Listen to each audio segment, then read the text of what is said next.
성경에서 말하는 율법은 사람을 억압하는 규칙이 아니라 마치 지도가 길을 안내하듯이 하나님께서 원하시는 길로 인도하는 안내서입니다. 그리고 이 율법의 목적은 우리를 벌주는 데 있는 것이 아니라 우리가 하나님과 함께 행복하게 살아가도록 돕는 데에 있습니다.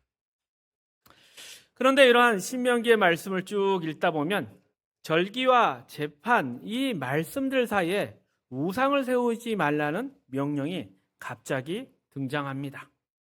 왜 그럴까요? 이것은 종교적 행위 자체보다 그것을 행하는 마음이 더 중요하다는 의미입니다. 절기를 지키고 율법을 따른다고 해서 하나님께 무언가 받아내려 해서는 안 된다는 것입니다. 하나님은 우리의 소원을 이루기 위한 수단이 아니라 우리가 진심으로 사랑해야 할 대상이 되십니다. 따라야 할 목적이 되십니다. 그래서 성경이 말하는 공의도 같은 맥락입니다. 윤리적이고 도덕적으로 사는 것을 넘어서 하나님께서 기뻐하시는 삶을 말합니다. 그래서 우리의 신앙의 중심에는 늘 하나님께서 원하시는 것은 무엇인가? 하나님께서 기뻐하시는 것은 무엇인가? 이런 질문이 있어야 합니다. 그리고 우상 숭배라는 것도 어떤 형상을 만들어 놓고 절하는 것만을 의지하지 않습니다. 하나님보다 내 뜻과 내 욕심을 앞세우고 하나님을 내 욕망을 이루기 위한 도구로 삼는 것, 이 마음이 바로 우상 숭배입니다. 시내산 금송아지 사건이 좋은 예입니다. 이스라엘 백성은 금송아지를 자신들을 애굽에서 인도해낸 신이라 불렀습니다. 그들은 하나님을 버리려 했던 것이 아니라 자신들이 원하는 방식으로 움직이는 그런 하나님을 만들고 싶어 했습니다. 하나님을 내 생각과 내 계획에 맞추려는 마음, 하나님의 능력을 내 뜻을 위해 사용하려는 태도, 이런 것이 바로 우상 숭배입니다. 그래서 참된 신앙은 겉으로 드러나는 종교적 열심으로 판단할 수가 없습니다. 중요한 것은 그 사람의 마음에 하나님을 사랑하고 하나님을 닮아가려 하는 것이 있느냐입니다. 행여 신앙을 내세워 자신을 높이거나 다른 사람을 판단하는 모습들, 이것은 진정으로 하나님을 따르는 모습이 아닙니다. 진정한 신앙생활은 하나님과 함께 하나님을 닮아가는 삶입니다. 하나님의 긍휼과 자비, 그 사랑과 진리를 배우고 하나님 기뻐하시는 것을 내 자신의 기쁨으로 삼는 것입니다. 로마서 10장에서 바울이 지적한 이스라엘의 문제도 바로 여기에 있습니다. 그들은 분명 하나님에 대한 열심은 있었지만 하나님의 뜻보다 자기의 의를 앞세웠고 결국 하나님이 원하시는 길에서 벗어나고 말았습니다. 그 책망의 말씀 함께 읽어봅니다. 로마서 10장 1절 3절입니다. 형제들아, 내 마음에 원하는 바와 하나님께 구하는 바는 이스라엘을 위함이니 곧 그들로 구원을 받게 함이라.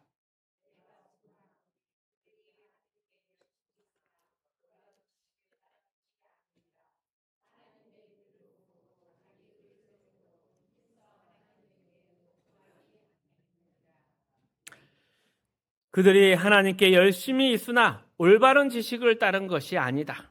하나님의 의는 모르고 자기 의를 앞세우니 이것은 하나님께 복종하는 것이 아니다. 이스라엘 백성들은 모든 율법과 신앙을 행함에 있어 오직 내가 얼마나 잘났는가, 이것을 보여주는 자기 자랑으로 사용했습니다. 하나님께서 원하시고 말씀하시는 그 핵심, 하나님 사랑, 이웃 사랑으로는 나아가지 못했습니다. 신약에서 예수님께서도 마음과 목숨과 뜻을 다해 하나님을 사랑하는 것이 첫째 계명이며 둘째도 그와 똑같으니 내 이웃을 내 자신처럼 사랑하라. 이것이 온 율법과 선지자의 강령, 성경의 핵심이다 하셨습니다. 핵심은 바로 사랑입니다. 그런데 우리는 오히려 하나님을 내 도구로 사용하려 하고 사람들 앞에서도 난 너와 다르다, 남과 차별되고 구별되고 또 남을 비난하고 무시했습니다. 그렇다면 우리의 교회는 어떠해야 하겠습니까? 주님을 우리의 머리 대신 머리로 모시고 있고 우리는 그분의 몸으로서 머리 대신 주님까지 거룩하게 자라나야 됩니다. 그리고 한 몸으로 되어야 합니다. 거룩하게 하나 되는 것, 이것이 교회의 바로 본질입니다. 서로 차갑고 매정하게 심판하기보다는 서로 따뜻하고 자비롭게 서로 불쌍히 여기는 마음이 있어야 합니다. 하지만 어느 교회를 가든지 우리 교회는 사랑이 없습니다. 이런 말을 가장 많이 합니다.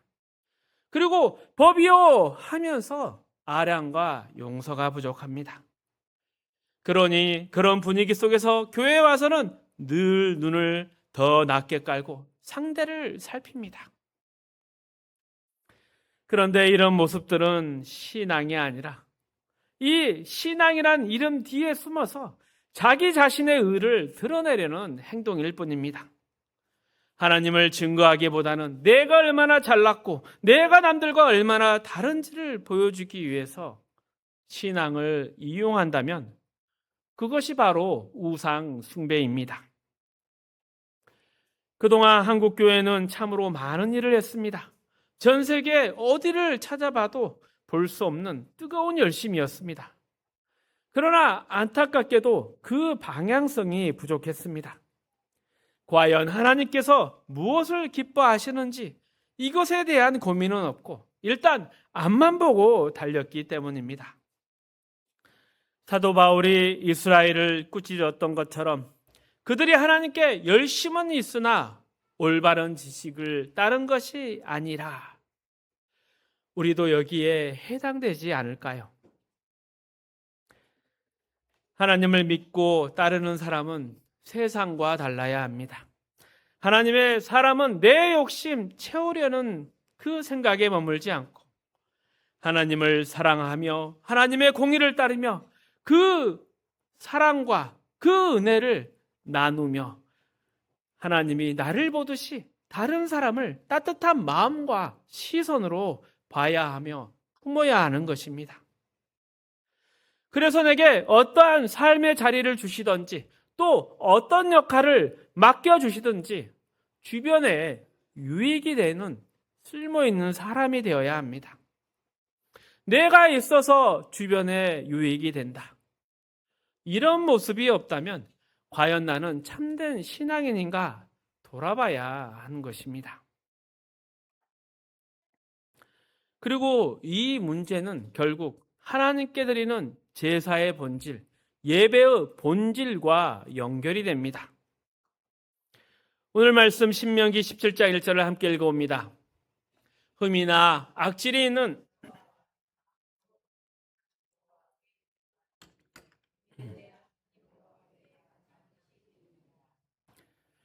제사를 드렸다, 예배를 드렸다, 행위 자체가 전부가 아닙니다.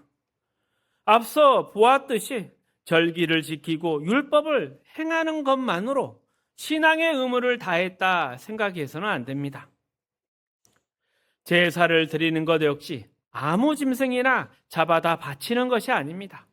했다 안 했다 이 문제가 아니라 그 안에 내 마음을 담았느냐, 진심을 다했느냐가 핵심입니다.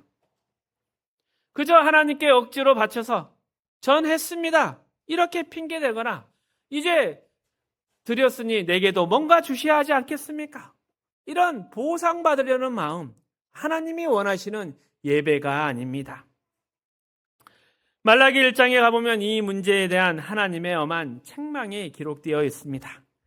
우리 함께 읽어봅니다. 내 이름을 멸시하는 제사장들아, 나 만군의 여호와가 너희에게 이르기를 아들은 그 아버지를, 종은 그 주인을 공경하나니 내가 아버지일 뜬데 나를 공경함이 어디 있느냐.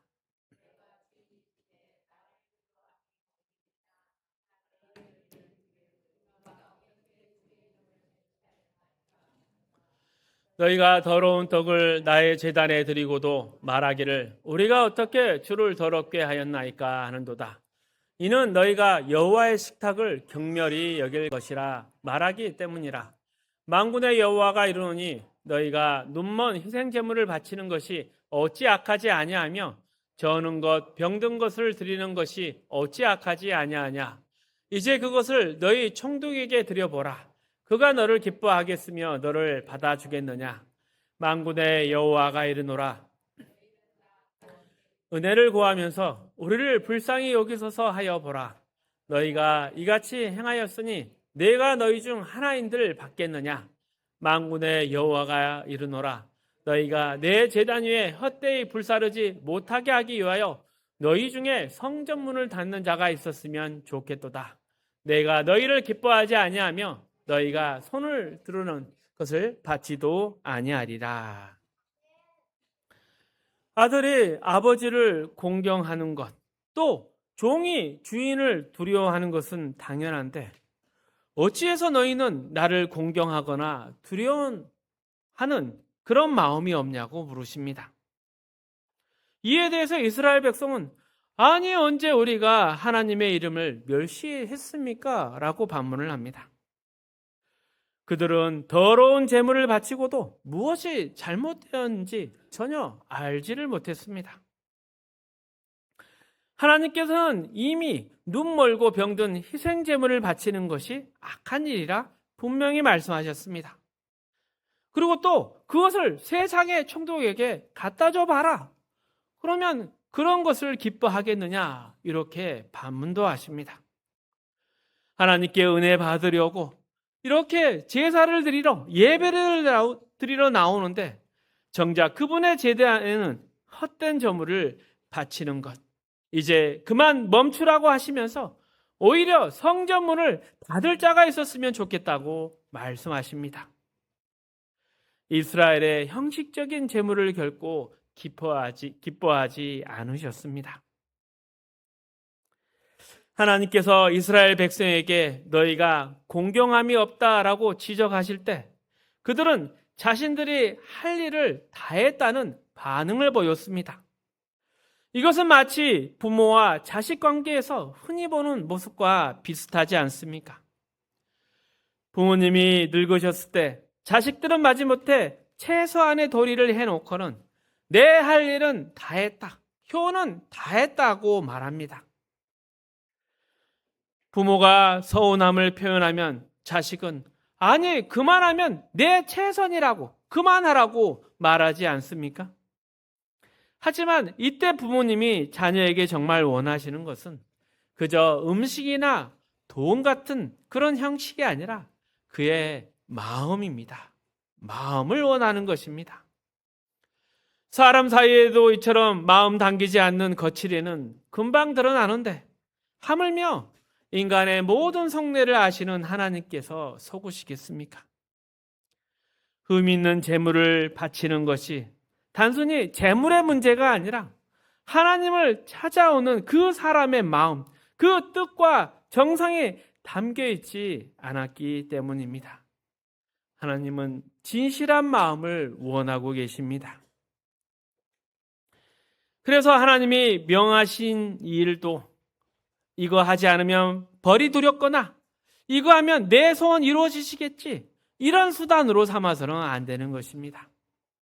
기독교가 말하는 모든 삶의 기준과 목표, 그리고 그 방법은 오직 하나님 한 분을 기쁨으로 삼는데, 사랑하는 데 있습니다. 하나님께서 인정해 주시고 기뻐하시는지가 우리의 모든 신앙의 기준입니다. 하나님이 그것을 싫어한다면 그냥 끝인 것입니다.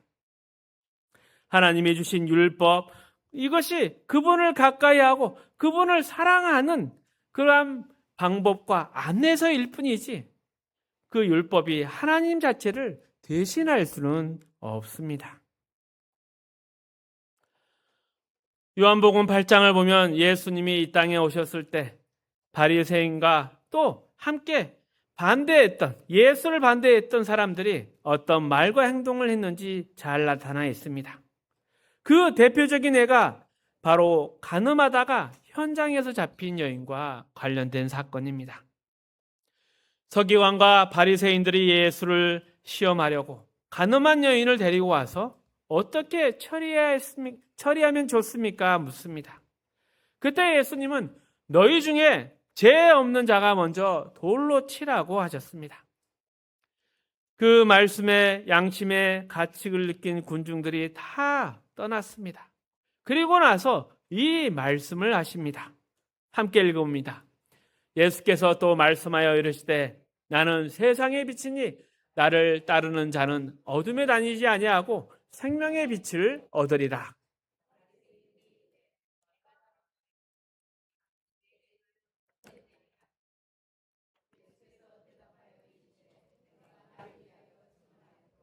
내 증언이 참되니 나는 내가 어디서 오며 어디로 가는 것을 알거니와 너희는 내가 어디서 오며 어디로 가는 것을 알지 못하느니라.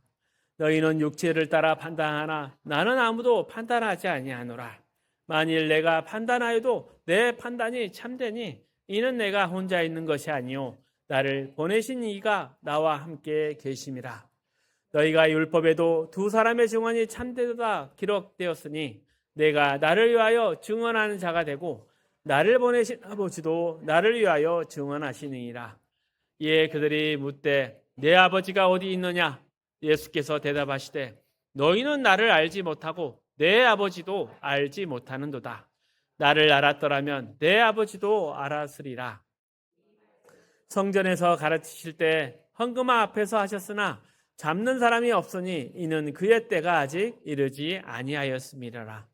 다시 이르시되 내가 가리니 너희가 나를 찾다가 너희 죄 가운데서 죽겠고 내가 가는 곳에는 너희가 오지 못하리라. 유대인들이 이르되 그가 말하기를 내가 가는 곳에 너희가 오지 못하리라 하니 그가 자결하려는가. 예수께서 이르시되 너희는 아래에서 났고 나는 위에서 났으니 너희는 이 세상에 속하였고 나는 이 세상에 속하지 아니하였느니라.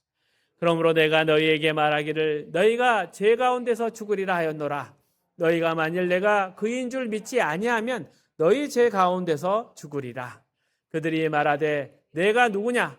예수께서 이르시되 나는 처음부터 너희에게 말하여 온 자니라. 내가 너희에게 대하여 말하고 판단한 것이 많으나 나를 보내신 이가 참되심에 내가 그에게 들은 그것을 세상에 말하되 하시되 그들은 아버지를 가리켜 말씀하신 줄을 깨닫지 못하더라. 보통 사람들이 성경을 읽을 때 흔히 좋은 교훈이나 귀한 말씀만 가득할 거라 생각하기 쉽지만 실제로는 그 시대의 영적 상황을 보여주거나 인간의 죄를 날카롭게 파헤치는 내용이 많습니다. 이 말씀 또한 예수님과 바리새인들 사이에 신령한 논쟁을 담고 있으며 그들의 영적 무지에 대해서 책망하고 있습니다. 그리고 분위기는 여차하면 돌을 던질 것 같은 그런 일촉즉발의 상황입니다. 하지만 예수님께서는 조금도 물러서지 않고 그들의 위선을, 거짓을 지적합니다. 나는 세상의 빛이니 나를 따르는 자는 어둠에 다니지 않고 생명의 빛을 얻으리라. 예수께서 이렇게 말씀하셨지만 바리새인들은 예수님 스스로 증언한다, 핑계댄다 하며 비꼬았습니다. 이에 예수님이 다시금 자신이 어디에서 오며 어디로 가는지 알게 내 증언이 참되다 하셨고 하늘에 계신 하나님 아버지께서도 함께 증언하신다 하셨습니다.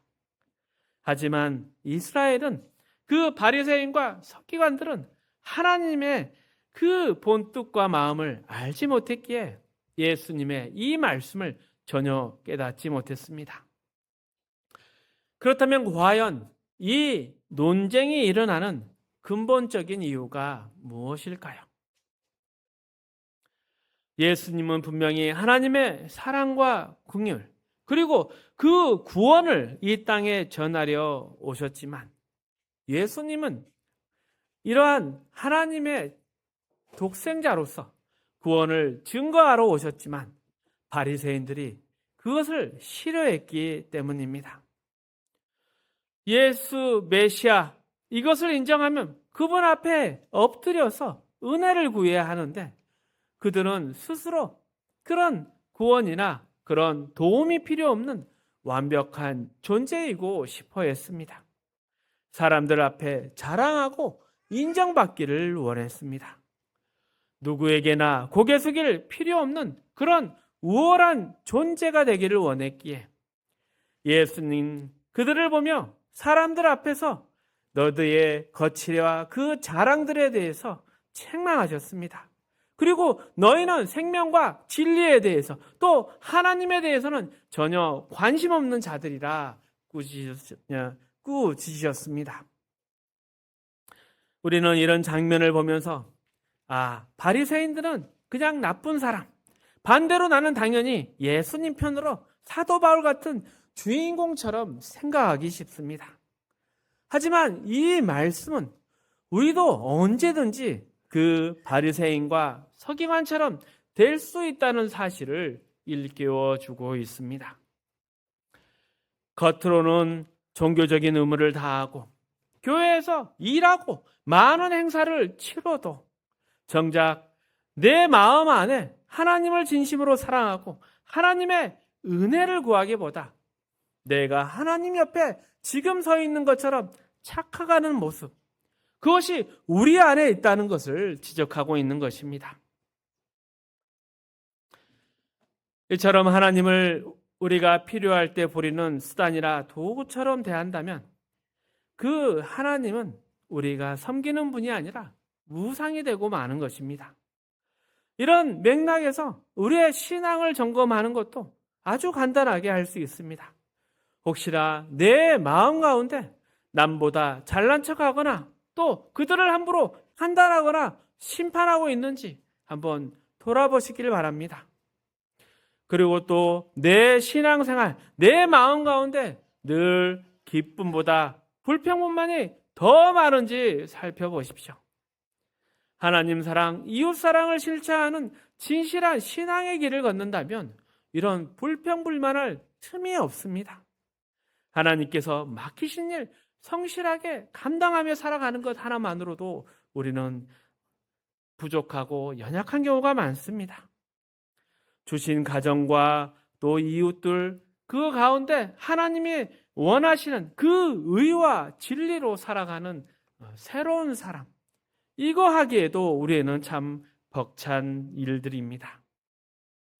그러니 우리의 삶, 교회 안에서나 교회 밖에서나 모두 중요합니다. 예배와 신앙이 세상 속에서도 성실하게 또 정직하게 살아가는 모습으로 이어져야 합니다. 어디에서 무엇을 하든지 하나님의 은혜를 누리고 나누며 살아가야 합니다. 사람들 앞에 자랑이나 인정보다 하나님을 더 의지하고 세상이 나를 알아주지 않아도 낙심할 필요가 없습니다. 온전히 하나님의 말씀에 순종하며 그 가운데 그 행복을 누리고 나누는 하나님의 멋진 자녀가 되시기를 축복합니다. 말씀을 정리하겠습니다. 율법은 우리를 억압하는 규칙이 아니라 하나님과 행복하게 살아가도록 돕는 안내서입니다. 하지만 우리는 하나님을 내 뜻을 이루기 위한 수단으로 여기며 내 욕심을 더 앞세울 때가 많습니다. 이것이 바로 우리가 경계해야 할 우상 숭배입니다. 이스라엘 백성은 하나님께 열심히 있었으나 정작 하나님의 뜻은 저버리고 자기 의를 앞세웠습니다. 오늘날 우리도 겉으로 드러나는 종교적 행위나 형식에만 치우쳐 있지 않은지 돌아봐야 합니다. 하나님 원하시는 것은 형식만 갖춘 제사나 예배가 아닙니다. 마음 다해 하나님을 사랑하고 그 사랑으로 이웃을 귀하게 섬기는 진실된 삶입니다. 세상의 인정이나 자기 자랑을 위한 신앙에서 벗어나 하나님의 공의와 자비가 우리의 삶 가운데 가득하기를 소망합니다. 매 순간 겸손히 말씀을 따라 어디에서든지 하나님의 빛을 드러내는 복된 삶을 살아가시기를 축복합니다.